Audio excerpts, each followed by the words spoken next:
Bueno, muy buenos días a todos y quería agradecer especialmente a todo el equipo de BIMAC, de todos los BIMACs, por todo el esfuerzo que estáis haciendo, porque la verdad que es un trabajo espectacular. Bueno, con toda la constancia de siempre y en estas épocas de pandemia no haber aflojado, la verdad, es, la verdad, mucho mérito. Y bueno, lo dicho, muchas gracias por invitarme y vamos a ver qué tenemos. Muy bien. Ahí está. Perfecto. Muy bien. Bueno, como decíamos, la charla de hoy, la idea es hablar de Kubernetes, pero enfocado para vSphere admins. Quisiera empezar hablando de mi caso en particular, porque yo cuando empecé con esto de los contenedores la semana pasada, pues me costó mucho, ¿no? Cuando empezaba a ver muchos conceptos, decía, bueno, tenemos contenedores por un lado, teníamos pods por el otro, imágenes, manifests. Luego, estamos en una época de demasiada información. El problema hoy en día no es encontrar la información, el problema hoy en día es seleccionar la información, ¿verdad? Y eso también me he encontrado en una situación de cuando estaba buscando esa información, que dependiendo del perfil de la persona que estuviera explicándolo, ya sea en un blog, ya sea en YouTube, claro, lo explicaba desde su propia perspectiva. Y eso, quieras o no, uno naturalmente lo va a llevar a su propio terreno y tratar de comparar con lo que realmente sabe, con su zona de confort, hablando claramente. Así que, bueno, después de mucho pelear y de ir descubriendo cosas, que esto es el inicio, porque esto es muy amplio, ¿no? Incluso como la virtualización. ¿Quién puede decir hoy en día que es realmente un experto en todas las tecnologías cuando vivimos trabajamos en un entorno que se actualiza constantemente?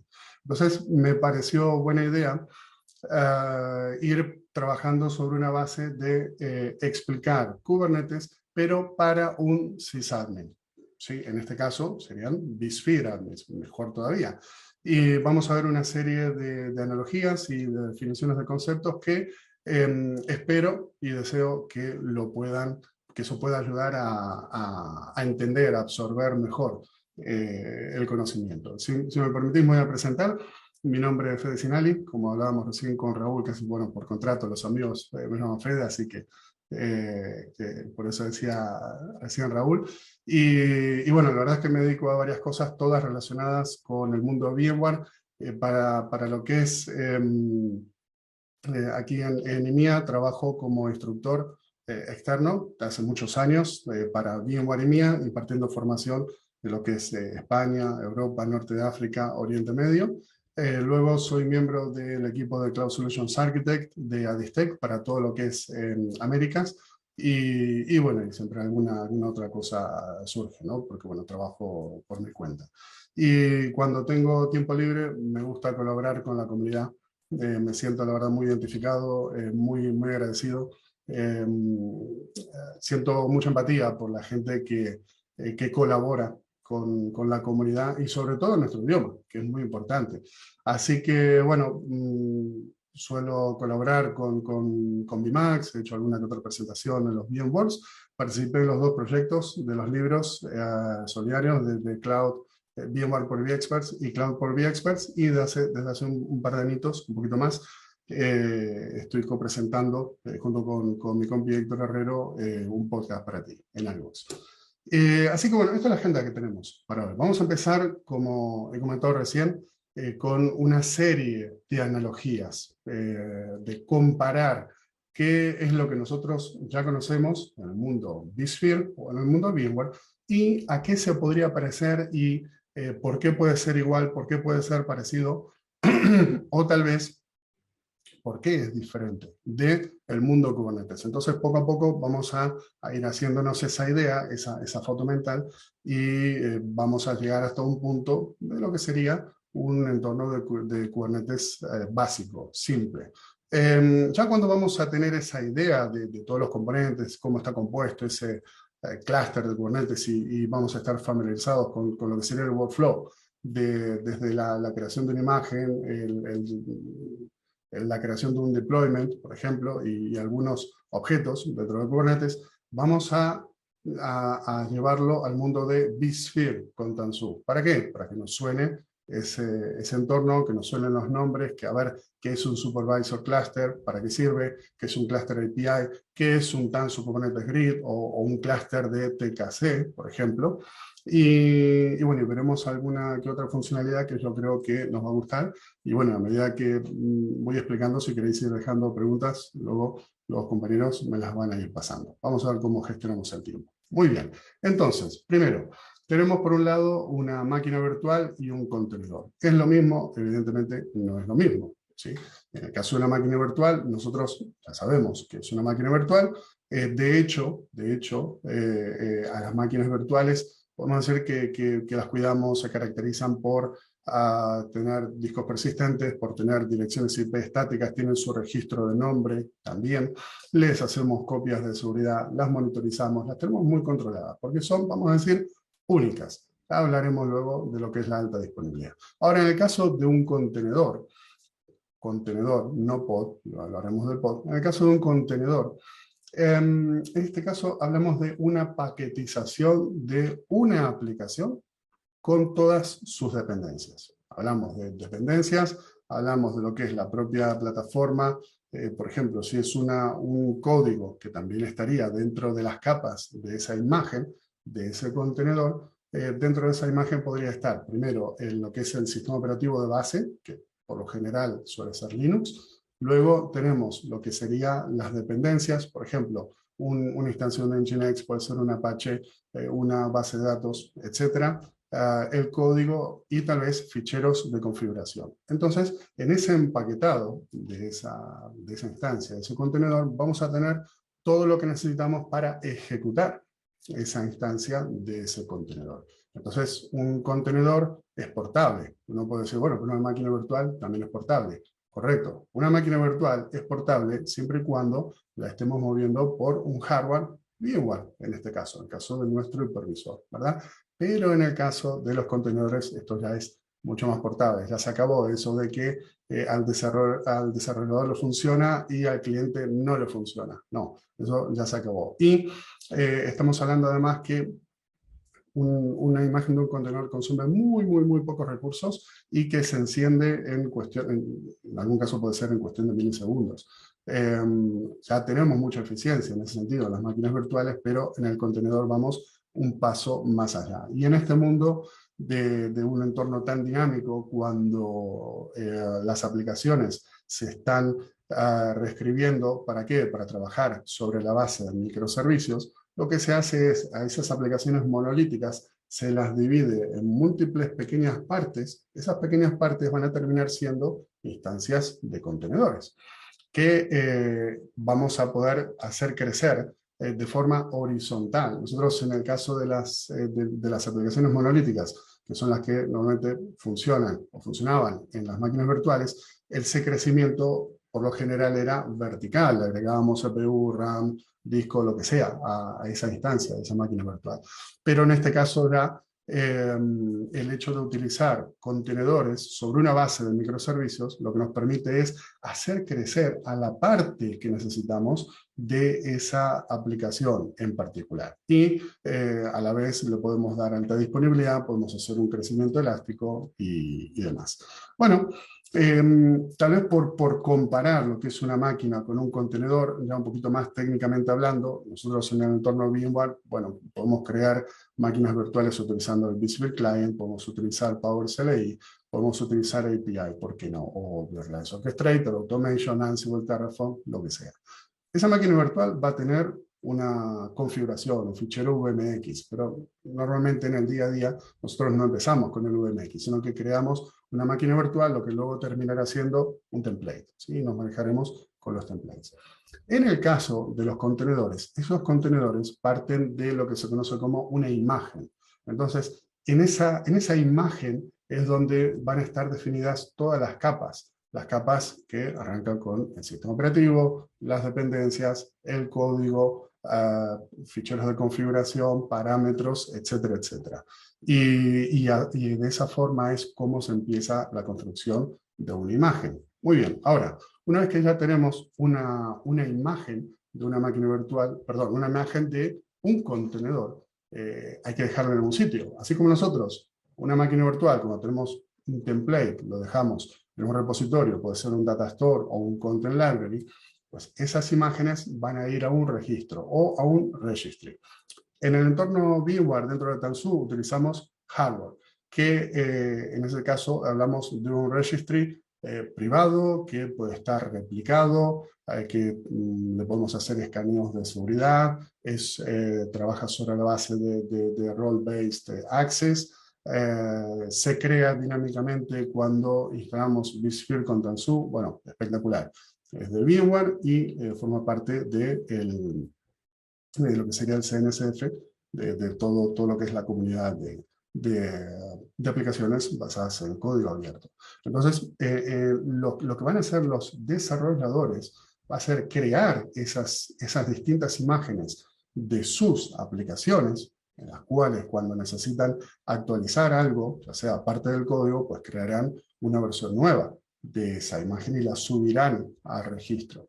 Registro que también le haremos una copia de seguridad. Entonces, aquí ya tenemos esos dos tipos de repositorios. Repositorios para máquinas virtuales, lo que sería un data store, content library, y luego repositorio de imágenes de contenedores. Muy bien. Ahora, ¿cómo ejecutamos una instancia de algo? Bueno, una instancia de una máquina virtual, pues, por ejemplo, lo normal es tener un VMware Workstation, un Fusion en nuestro equipo. Hay otras soluciones, evidentemente, pero nosotros podemos crear máquinas virtuales con distinto tamaño, siempre, evidentemente, dentro de lo que es la cantidad de recursos de las que dispongamos en nuestro equipo. En el caso de los contenedores, pues aquí tenemos Docker, que es lo más utilizado. Hay otro tipo de soluciones también, pero convengamos que Docker es sinónimo de contenedores. Entonces simplemente nos instalamos un Docker en nuestra máquina Linux, Windows, Mac, no importa, y podemos crear con Docker Compose nuestras imágenes o las podemos bajar de un registry. Por ejemplo, Docker Hub, y desde ahí nos traemos esas imágenes de las instancias de los contenedores y las podemos ejecutar. Hoy en día podemos ejecutar en múltiples entornos todo tipo de instancias de contenedores. Por ejemplo, yo tengo un NAS de Synology y tengo Docker en el NAS de Synology y ahí tengo algunas cositas para jugar. Y la verdad es que es muy simple, muy dinámico. Pero claro, aquí tenemos un problema. ¿Por qué? Porque estamos hablando a nivel de escritorio. ¿Qué ocurre si necesitamos trabajar de forma, no sé, empresarial, por un entorno en producción? Nos va a pasar lo mismo que pasó en su día, los 2000 y poquito, cuando solamente teníamos el servidor de SXI. Necesitábamos algo más. Tenemos el problema de que esto no escala. ¿Qué es lo que necesitamos por un entorno de producción? Pues necesitamos varias instancias, necesitamos algún sistema de gestión centralizado y luego una serie de funcionalidades. Es lo mismo que comparar, por ejemplo, un workstation con un clúster de, no sé, al menos 3 hosts de SXI y una instancia de vCenter. Entonces, de momento esto no lo tenemos. Entonces, esto está bien para algo puntual, para ejecutar pruebas. De hecho, esto es lo que usan la gran mayoría, no solo de los desarrolladores, sino ya poco a poco nosotros en la infraestructura también vamos utilizando contenedores. Muy bien. Pero de momento vamos a ver una transición para aclarar también estos conceptos. Ya sabemos lo que es un contenedor, cómo se crea un contenedor, sobre dónde se ejecuta, sobre qué se ejecuta ese contenedor, pero también solemos encontrarnos con un concepto de qué es un pod. ¿Vale? Un pod. Bueno, por empezar, un pod no es un contenedor. Un pod es el elemento, el objeto, mejor dicho, más pequeño dentro de toda la infraestructura de Kubernetes. Kubernetes es una solución modular que está basada, podemos hablar, en lo que se conoce como el building block, que vamos creando todos los elementos, los vamos vinculando entre sí. Unos sirven para crear nuevos elementos, otros sirven para vincularlos, asociar servicios, etcétera, etcétera. Y el objeto más pequeño de Kubernetes, como estamos diciendo, es un pod. Y un pod sirve para almacenar uno o más contenedores. Realmente eso de almacenar no es así, es dar servicio a uno o más contenedores. Entre otras cosas, por ejemplo, un pod en el mundo Kubernetes tiene una dirección IP, a diferencia de lo que es un contenedor dentro del mundo Kubernetes. Esos contenedores de los que estamos hablando en Kubernetes van a funcionar siempre dentro de una instancia de un pod. Podemos tener un pod con un único contenedor, que es lo que normalmente vamos a ver, y además por temas de seguridad se recomienda, pero hay algunos casos en que podemos llegar a ver instancias de pods con dos, en algún caso, algún contenedor más, ¿sí? En ese caso se suele denominar un contenedor con un sidecar. Los casos de uso suelen ser para agentes de monitorización, para agentes de logs. ¿Bien? Entonces, claro, ya vamos evolucionando, pasamos desde una definición de una imagen, de un contenedor, ya tenemos un contenedor, y de un contenedor, ese contexto de ese contenedor puro y duro va a ser una plataforma como Docker. Pero cuando hablamos ya del mundo Kubernetes, ya no hablamos tanto de contenedores, sino que hablamos de pods. Lo que ocurre es que dentro de los pods nos vamos a encontrar uno o más contenedores. Muy bien. Aquí vemos, de hecho, la comparativa, ¿no? Vemos el detalle de una imagen y vemos el detalle de una definición de un pod. Y vamos a empezar aclarando esta parte porque es fundamental en el mundo de Kubernetes. Nosotros en Kubernetes podemos trabajar de dos formas. Se puede trabajar de forma imperativa o se puede trabajar de forma declarativa.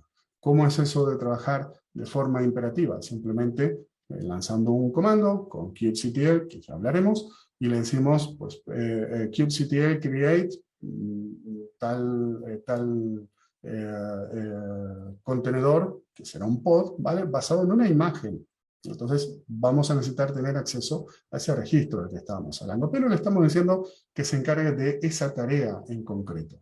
Lo que ocurre es que una de las grandísimas ventajas de Kubernetes, y probablemente lo que marque la diferencia en el mundo de Kubernetes, es que podemos trabajar de forma declarativa. ¿Qué es eso de trabajar de forma declarativa?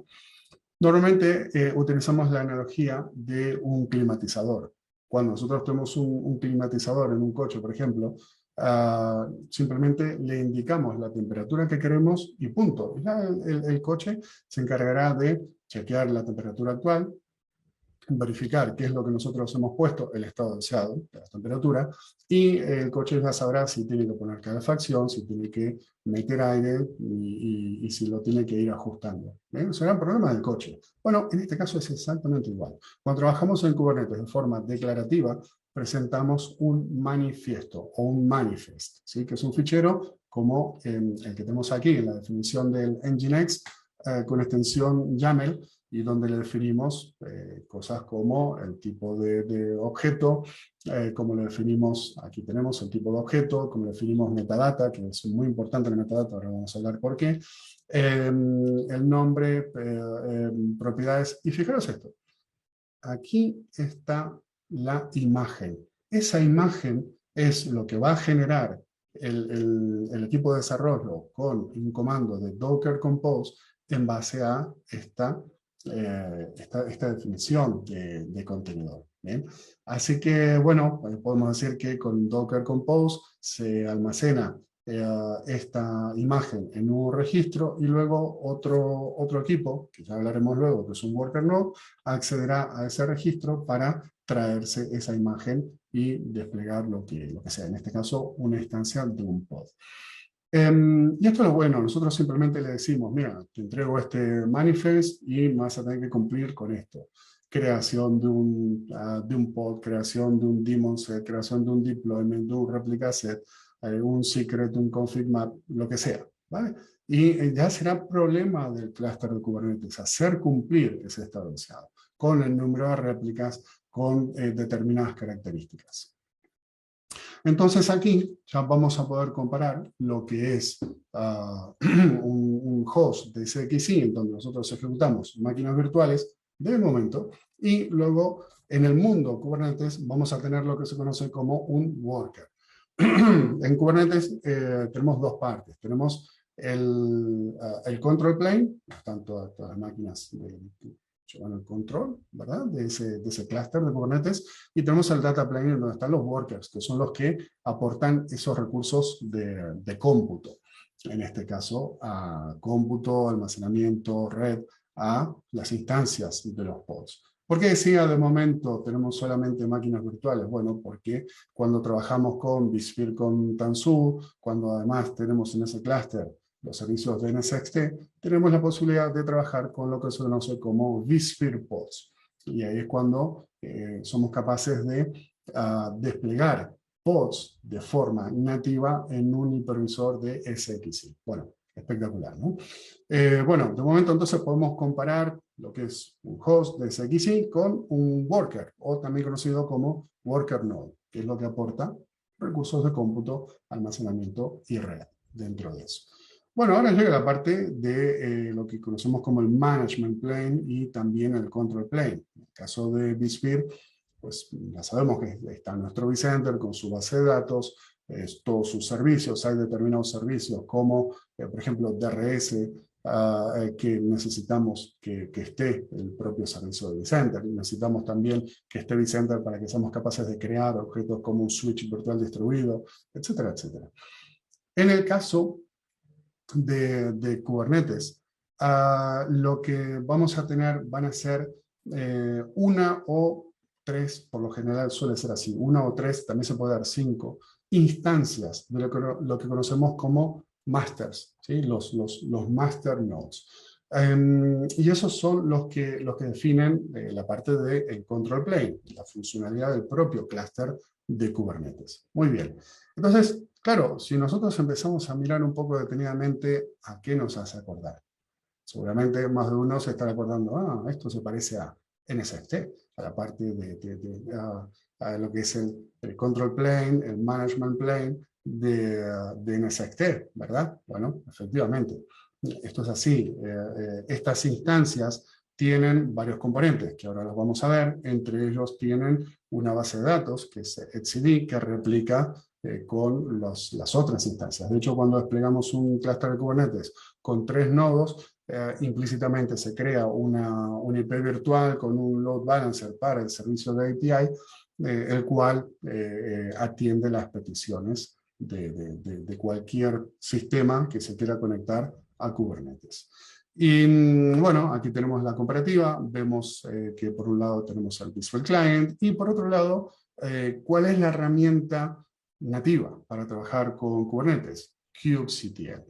kubectl es un intérprete de línea de comandos que podemos ejecutar en Windows, Linux, Mac, que la verdad es que es bastante simple de utilizar, porque por lo general vamos a manejarnos con 8, 10, 12 comandos. Luego voy a hacer algún que otro parámetro, pero es muy fácil de aprender al principio. Y para aquellos que quieren aprender a trabajar con Kubernetes, yo les recomiendo que empiecen trabajando con kubectl. ¿Ya? Luego veremos a ver si tenemos alguna otra opción. Esto es lo que tenemos, kubectl, que se va a conectar con lo que sería el clúster API de ese Kubernetes. Entonces, ¿qué tenemos aquí dentro de kubectl? Comandos, son comandos de tipo kubectl, get nodes, quiero ver todos los nodos de ese clúster, perfecto, vamos a ver los masters, los workers, quiero describir un nodo, quiero ver qué IP tiene, quiero ver qué namespace está ejecutando, las instancias de los pods, los eventos, los recursos que tiene desplegados. Quiero ver los pods, por ejemplo, que tengo en todos los namespace. Ahora vamos a ver qué es un namespace. Veremos todos los pods, el número de instancias, si está cumpliendo o no con el estado deseado, el número de réplicas. Quiero ver un namespace. Quiero crear un namespace. Vamos a crear el namespace del BIMAC, ¿no? Por ejemplo. Entonces, en ese caso es un comando de tipo imperativo, kubectl create, ¿sí? Y el otro es simplemente para obtener información. Ahí vemos que está el namespace creado. Y bueno, al final es todo bastante simple. kubectl, el verbo, el objeto y luego el parámetro. Luego tenemos, por último, lo que sería un kubectl apply, que es donde apuntamos a la ruta en donde están los ficheros de tipo manifest, que es lo que necesitamos para crear ese tipo de de objetos en Kubernetes. Bueno, vamos a ponernos serios, vamos a ver cómo va de tiempo, en principio bien. Y vemos aquí que tenemos varios componentes, ¿sí? A ver si yo puedo cambiar el punterito. Muy bien, empezamos por el desktop.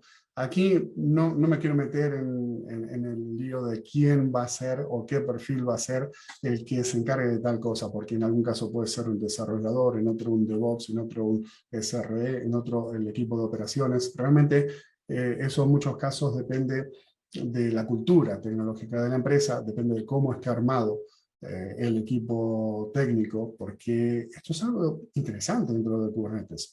Aquí es donde fluyen varias áreas, donde se encuentran varias áreas. No solamente el equipo de desarrollo, infraestructura, que normalmente con infraestructura viene virtualización. Tenemos que tener la parte de los servicios de red, seguridad también, monitorización, backup, bueno, son reuniones muy interesantes, sobre todo cuando la gente se va dando cuenta que tiene que aprender cositas nuevas. Entonces, ¿cómo comienza esto? Pues por lo general es un desarrollador el que trabaja con un Dockerfile. Este Dockerfile va a tener lo que serían las dependencias, va a tener ese Dockerfile también el código, todas las partes del código, de la aplicación, ficheros que necesitemos, la sede de configuración de parámetros, y vamos a poder tener incluso también un script para levantar un determinado servicio automáticamente, y la imagen con la que partimos. Entonces, con un Docker Compose se va apuntando a esa imagen creada, se va a enviar a un registry, ¿vale?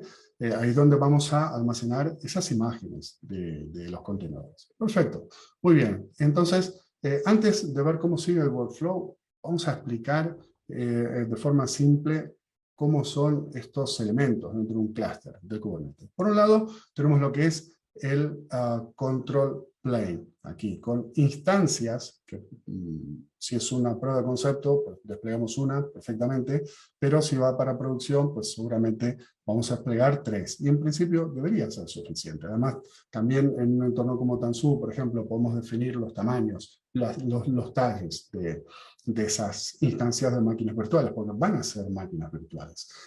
Nosotros podemos crear, no en Tanzu, pero en líneas generales se puede trabajar con un clúster de Kubernetes sobre equipos físicos, sobre bare metal, sobre máquinas virtuales, como es el caso de Tanzu.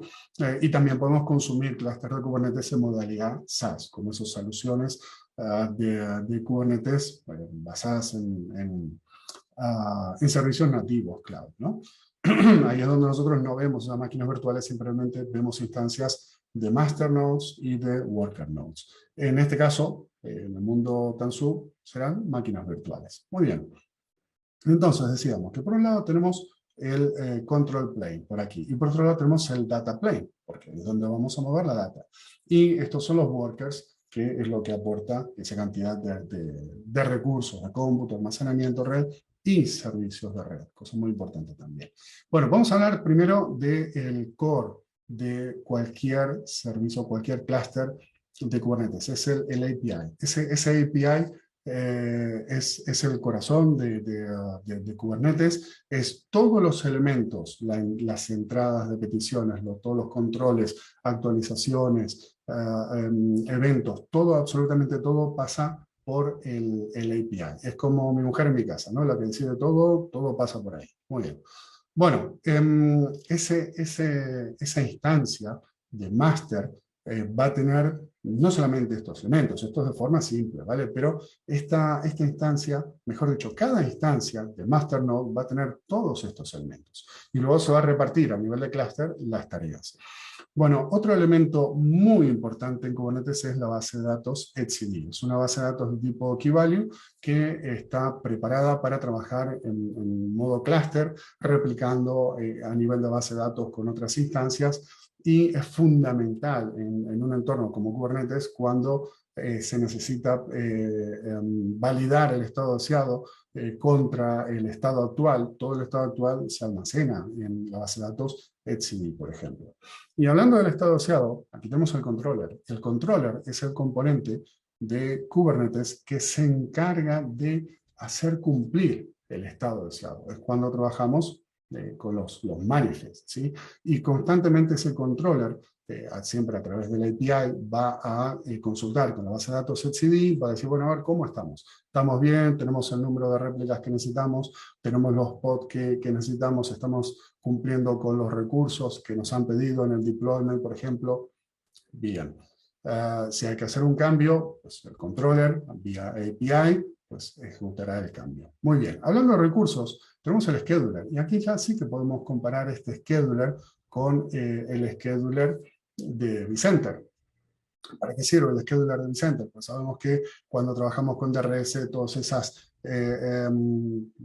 reglas que tenemos que cumplir tanto en las VAPs como en los resource pools, ya sea con reservas, sea por ejemplo con valores de shares que aplican a nivel de contención, reglas de afinidad, reglas de antiafinidad. Bueno, aquí podemos decir que es prácticamente lo mismo. El scheduler es el que chequea constantemente cómo están los recursos de cada worker node, los recursos de los pods, y también verifica a ver lo que se pidió en los deployments, a ver si se pidió reservar recursos, si se pidió aplicar un límite de recursos, y cuando se tiene que crear una nueva instancia de un pod, es el scheduler el que va a hacer la recomendación de la ubicación inicial de ese pod o de esos pods. Lo mismo que si toca escalar en cantidad de instancias de pods, si toca poner un worker en modo cordon, que sería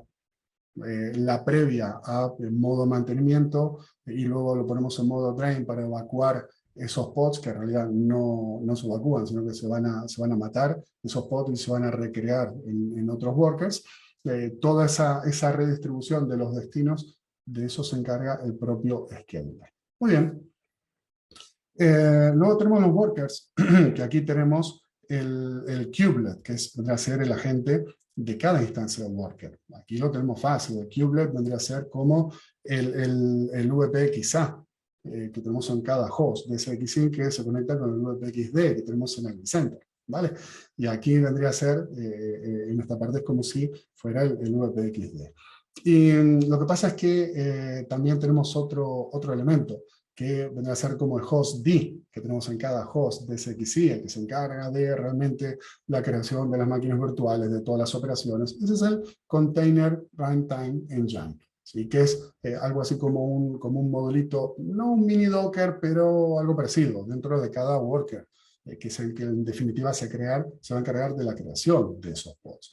Lo que ocurre es que algo muy importante en el mundo de Kubernetes es la parte de red, tanto la comunicación entre los nodos dentro del mismo clúster de Kubernetes, entre los masters, entre los workers, entre los mismos workers que pertenecen al mismo clúster, como también la comunicación entre las instancias de pod que están en distintos workers y los servicios. Ahí entran conceptos como CNI, Container Network Interface, como el Ingress Controller, pero casi que tenemos que preparar una sesión para otro día, para hablar de ese tipo de cosas.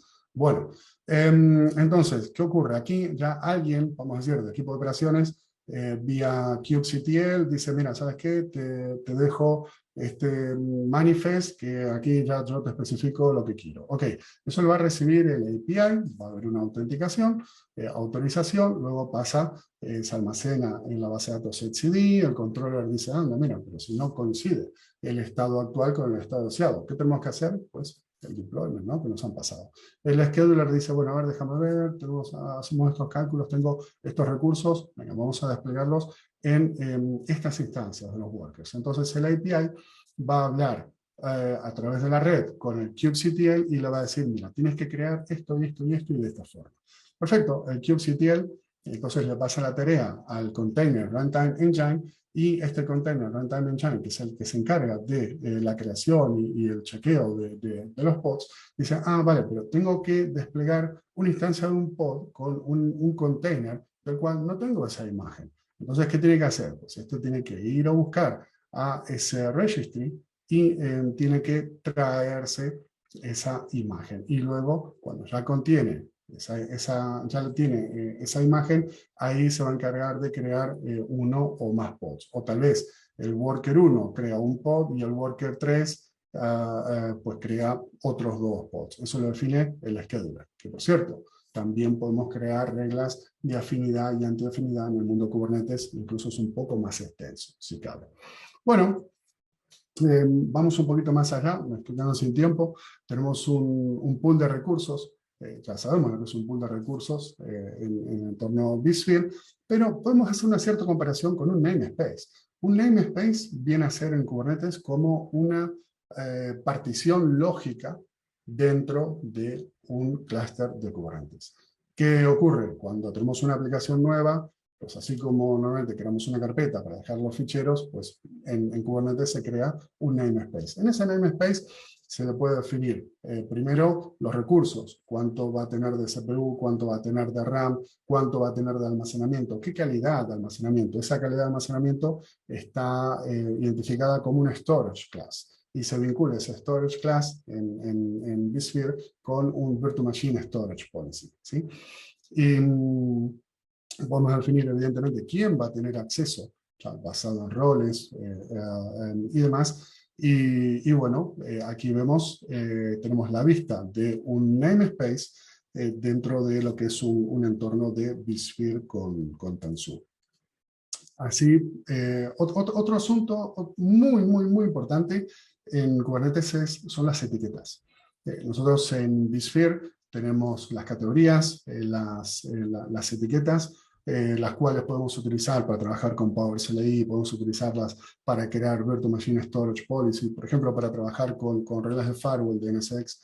Y en el caso de Kubernetes es extremadamente importante porque a través de las etiquetas o los labels o tags, como queramos llamarle, es como se hace la vinculación entre un tipo de objeto y otro dentro de Kubernetes. Por ejemplo, un pod tiene una dirección IP, pero esa instancia de pod va a ser efímera. Así como lo creamos, tal vez en cuestión de 2 horas, pues ya no está. Ese mismo pod puede estar en otro worker o que se haya terminado y que se haya recreado en el mismo worker, pero con otra dirección IP. Ahí es donde entra la base de datos etcd, con un servicio de DNS interno, la capa de servicios, pero todo está vinculado a través de esas etiquetas.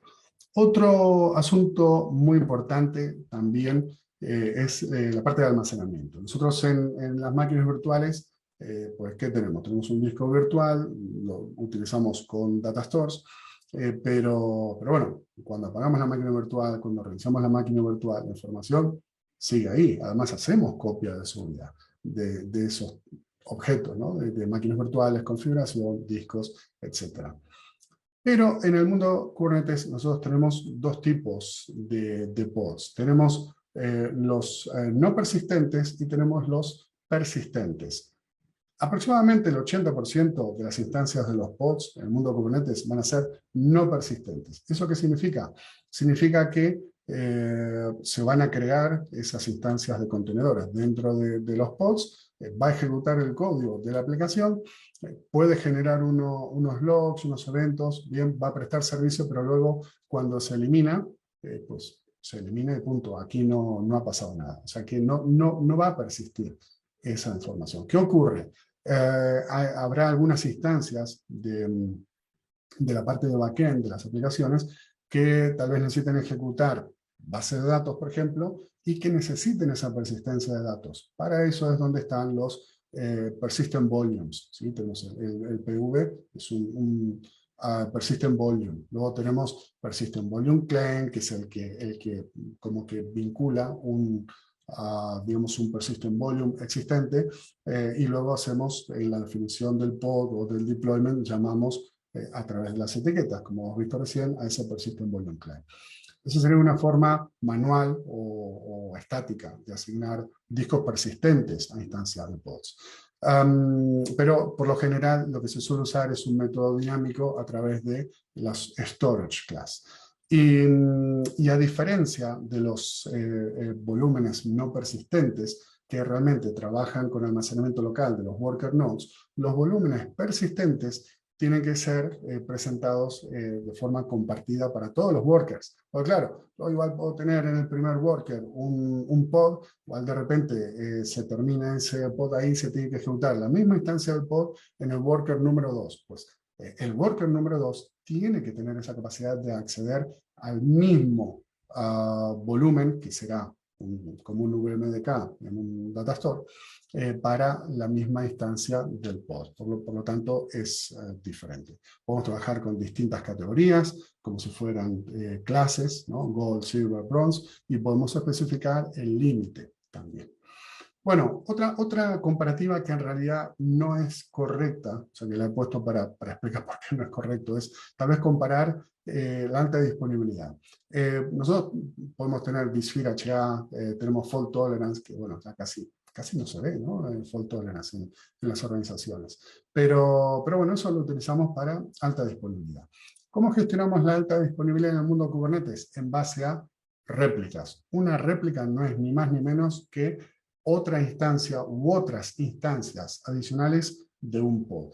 Lo que ocurre es que para que funcione correctamente este concepto de réplicas y que no tengamos un mayor impacto en el caso de que se termine una instancia de una réplica, que será un pod, y que la aplicación siga funcionando, ya sea el frontend, el business core, el backend, por ejemplo, claro, la aplicación tiene que estar preparada para trabajar con esas réplicas. Ahí está el problema, en que, claro, hay muchas, bueno, no voy a decir ni organizaciones ni perfiles, pero tal vez hay gente por ahí se piensa que, no, dice, bueno, convierto una aplicación monolítica en un contenedor. Listo, lo tengo como en un contenedor, ya es Cloud Native App, pero cuando te encuentras con esto, dices, no, pero esto no me funciona con las réplicas. Bueno, eso es un problema. Las aplicaciones son las que tienen que ser ya Cloud Native App, ¿sí? Para que puedan trabajar con las réplicas. Es como si tuviéramos pequeños clones de máquinas virtuales y por encima de esos clones vamos a tener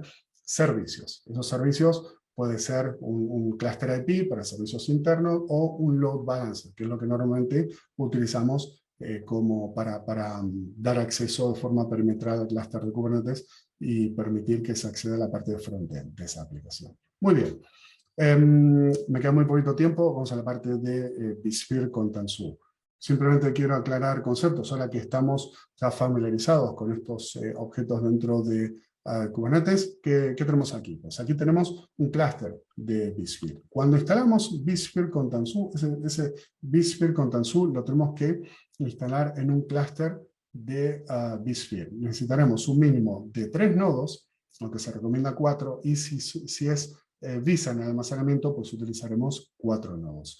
La relación entre vSphere con Tanzu, o mejor dicho, el supervisor cluster y un clúster de vSphere va a ser una relación 1 a 1. ¿Qué es esto del supervisor cluster? Bueno, ese es el clúster de Kubernetes que queda instalado luego que instalamos vSphere con Tanzu. Entonces, instalamos vSphere con Tanzu en esos nodos a nivel de clúster, vamos a poder trabajar con NSXT, sin NSXT, vamos a necesitar un content library con una suscripción a un content library de VMware que tiene publicado, vamos a necesitar unas definiciones, varias definiciones de parámetros de red para lo que es el management, la red management, para lo que es el workload, el network también. Vamos a necesitar unos servicios de load balancer, que ya estamos utilizando AVI como load balancer. Espectacular. Esas son las máquinas de load balancer. Y como vemos aquí, nos encontramos con algo que confunde un poquito, que dice namespace. Eso es un pool de recursos, sí, eso es un pool de recursos. Tenemos un pool de recursos del cual va a colgar, hey, aquí tenemos un objeto nuevo. ¿Esto qué es? Este es el supervisor cluster. ¿Qué es el supervisor cluster? Bueno, el supervisor cluster es lo que tenemos como clúster adaptado a un entorno de vSphere que se ejecuta de forma nativa en esos hosts de SXI. Ese supervisor cluster viene con un elemento muy importante que es el cluster API. ¿Sí? Ese cluster API nos va a permitir trabajar con el ciclo de vida de otro tipo de clústeres que tenemos también, que son los clústeres de TKG, que ahora lo vamos a ver. Entonces, esto sería el Supervisor Cluster. ¿Y qué tenemos aquí? Estas son las instancias de los master nodes del Supervisor Cluster. Tenemos 3 maquinitas virtuales que dan servicios al clúster de Kubernetes, que es el Supervisor Cluster. Y hay algo que tal vez al principio confunde un poquitín, que es el concepto de un clúster dentro de otro. Es un nesting. Así como nosotros hacemos un nesting en un entorno de laboratorios, pues hacemos lo mismo en vSphere con Tanzu. Primero instalamos vSphere con Tanzu, vamos a tener un Supervisor Cluster, vamos a tener un Cluster API. Pero desde ese Supervisor Cluster vamos a poder crear lo que conocemos como Tanzu Kubernetes Grid Cluster. Lo podemos ver como TKG, TKC, también de Tanzu Kubernetes Cluster. Y esto es lo que nosotros estamos viendo aquí. Entonces decimos, pero esto es un clúster dentro de otro. Efectivamente. Y la idea aquí es que nosotros, dentro de este entorno de vSphere con Tanzu, a través del Supervisor Cluster y gracias al Cluster API, podemos tener múltiples clústeres de TKG. Uno para entorno de desarrollo de pruebas, otro para preproducción, otro para producción, otro clúster de TKG, por ejemplo, para empezar a validar la nueva versión, por ejemplo. Bueno, y aquí tenemos el management plane, y aquí tenemos, el master, y aquí tenemos los workers de ese clúster de TKG. Creo que está colgando de aquí, de este objeto que es el clúster. O sea que si luego vamos creando más instancias de clústeres de TKG, entonces en ese caso veremos más máquinas en ese mismo entorno. Vamos a explicar brevemente también la parte de Tanzu Kubernetes Grid, muy rápidamente. Estos tipos de clústeres nos permiten operar. 10 minutitos los tienes, tranquilo. Sí, señor. ¿Sí? Vas bien de tiempo, pero sí. no le quiero robar tiempo a mis compis de No, Vivo, para que luego no me metan en la lista negra, ¿vale? No hay problema. Vale, venga. Muchas gracias. Bueno, vamos a ver entonces. Instancias de clusters de TKG. Decíamos recién que esos clústeres de TKG son los que nosotros podemos crear sobre o dentro, en modo nesting, por así decirlo, de ese Supervisor Cluster. Vamos a atrás un poquito, ahora que ya me han consumido un poquito más de tiempo, y vamos a entender esto. Este Supervisor Cluster, este es un clúster de Kubernetes. ¿Sí? Este es un clúster de Kubernetes. Perfecto. Y repetimos, esta es una relación 1 a 1 en base a un clúster de vSphere. Pero este clúster de TKG, este también es un clúster de Kubernetes. Aquí está. Vamos a ver si puedo terminar de escribir con mi dedo. Muy bien. Ahí va. Entonces, aquí vamos a tener un clúster de Kubernetes, aquí vamos a tener otro clúster de Kubernetes, otro clúster de Kubernetes, otro clúster de Kubernetes. Y lo que ocurre es que nosotros dentro del Supervisor Cluster vamos a crear esos namespace que habíamos definido antes. Y en esos namespace vamos a definir la cantidad de recursos, el tipo de almacenamiento que queremos ofertar, quiénes son los que van a poder acceder a ese namespace. Perfecto, ese namespace del Supervisor Cluster lo podemos crear desde el User Interface del vSphere Client. No está mal, ¿eh? También lo podemos crear con kubectl. Y luego cada instancia de Tanzu Kubernetes Grid va a operar dentro de un namespace de ese Supervisor Cluster. Por eso decía que es como un nesting. Pero lo mejor de todo esto es que, como habíamos dicho, que funciona Kubernetes de forma declarativa, ¿verdad? Muy bien, entonces, nosotros cuando creamos esos clústeres de TKG, que por cierto los tenemos que crear con kubectl y con un manifest que va a definir las características de un clúster de TKG, como el número de instancias de máster, el número de workers, el tamaño de los workers, el CNI que vamos a utilizar, direccionamiento del workload, el network, etcétera, etcétera. Eso va a terminar siendo algo así como una aplicación. Ese clúster de TKG termina como una aplicación dentro del Supervisor Cluster.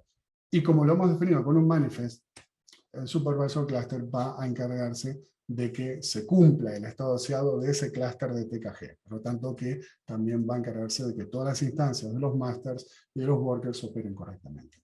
Entonces, esto es lo que tenemos en un clúster de TKG. Lo que pasa es que tenemos la posibilidad de trabajar con clústeres de TKG, no solamente en un entorno de vSphere, sino que nosotros podemos, atentos aquí, trabajar de forma nativa con máquinas, instancias de Azure VM, instancias S2 de AWS, con esas máquinas que necesitamos para ejecutar instancias de clusters de TKG. Eso de instancia lo quiero aclarar también, porque yo lo que haría sería, si yo digo, bueno, lo quiero desplegar en Azure, por ejemplo, entonces lo primero que haría sería una máquina que se conoce como Bootstrap VM, que tiene un mini cluster API, Docker, kubectl y varias herramientas, y con eso lo voy a poder crear lo que son las máquinas que van a dar servicio, por ejemplo, un master y un worker, ¿sí? Por ejemplo, para el clúster de Kubernetes, número 1, que ese será el management cluster. Y este clúster de management va a tener, entre otras aplicaciones, el clúster API. Entonces ya, desde el clúster 1 voy a poder crear el clúster 2 para desarrollo, el clúster 3 para preproducción, el clúster 4 para producción. Todo el conjunto de estos clústeres de Kubernetes, a esto se le conoce como una instancia TKG. Que luego queremos centralizar la gestión, la monitorización, porque tengo clusters de Kubernetes on-prem, los tengo en cloud, tengo un entorno, incluso tengo clusters de Kubernetes de otro vendor. Bien, no hay ningún problema, para eso utilizamos Tanzu Mission Control. Y para la parte de monitorización, Tanzu Observability. Eso es un servicio SaaS. Bien. Y bueno, ¿qué tenemos aquí? Esto es el entorno de lo que estábamos viendo recién, de un entorno de vSphere con Tanzu. Fijaros que ahí eso cuelga, ese sería el namespace. Eso cuelga de un pool de recursos que se llama namespace. Bueno, entonces aquí en este namespace del Supervisor Cluster podemos definir los permisos, podemos definir Virtual Machine Storage Policy, que van a funcionar como Storage Class con sus límites, definimos los recursos, cuánto quiero de CPU, cuánto quiero de RAM, cuánto quiero de disco. Puedo definir hasta incluso el límite de objetos, cuántos pods, cuántas réplicas, cuántos config maps, por ejemplo, por cada instancia de Tanzu Kubernetes Grid, que va a funcionar en ese namespace. Entonces, el namespace es el contexto de recursos que presentamos para que se pueda ejecutar ese Tanzu Kubernetes Grid. Aquí vamos a ver el Content Library, que el Content Library es el método y el repositorio nuestro local a través del cual nosotros nos bajamos esas imágenes de las máquinas virtuales que van a funcionar para master y para worker, tanto el supervisor cluster como de los clusters de TKG. Eso se sincroniza automáticamente. Y aquí tenemos la vista similar, pero dentro del menú workload, que es básicamente vSphere con Tanzu, el menú workload. Y aquí vemos cómo podemos crear un nuevo namespace, por ejemplo, lo vamos a asociar a un clúster que ya está preparado para lo que es el supervisor cluster. Aquí tenemos hardware también. Lo bueno es que a medida que vamos creando nuevos namespaces para nuevas aplicaciones, podemos ir teniendo nuevas instancias de hardware con las mismas credenciales. Y me he guardado esto para lo último, porque decimos, bueno, ¿qué pasa esto de kubectl? Hubo mucho comando y esto y tal o cual. Bueno, resulta que tenemos Octant, que es un proyecto de VMware. Todo lo que nosotros podemos ver en este clúster, los manifests, los namespace, las aplicaciones, por ejemplo, objetos como jobs, cron jobs, replica sets, deployments, daemon sets, etc. Todo eso lo podemos ver aquí. Además tenemos plugins para incorporar a Entria, por ejemplo. Hay un video muy bueno del canal de YouTube de la comunidad de Tanzu hispana, espectacular, que muestra esto también. Muy bueno y lo recomiendo. Y fíjense, hasta podemos actualizar un YAML desde Octant. Esto está muy bien para delegar esos privilegios. Podemos acceder a los logs, podemos acceder a las consolas. Bueno, está muy bien. Eso es Octant. Vale. 11:30, Raúl. Esto te lo apuntas, ¿eh? Perfecto. Oye, no sé. No escucho mucho. Perdona, que los asistentes den su opinión, pero vamos, me ha parecido brutal. Es una No, presentación. no, sí, no, pero te decía lo del tiempo y media. Ah, no, sí, sí, perfecto, perfecto, lo has clavado. Vale, vale. Nada, oye, yo ya te digo, mi opinión, fantástico, súper pedagógico, como has hecho entender para esto, para los administradores de BizFeed, esa comparativa entre el mundo que conocemos y el mundo que no conocemos tanto, e ir entendiéndolo.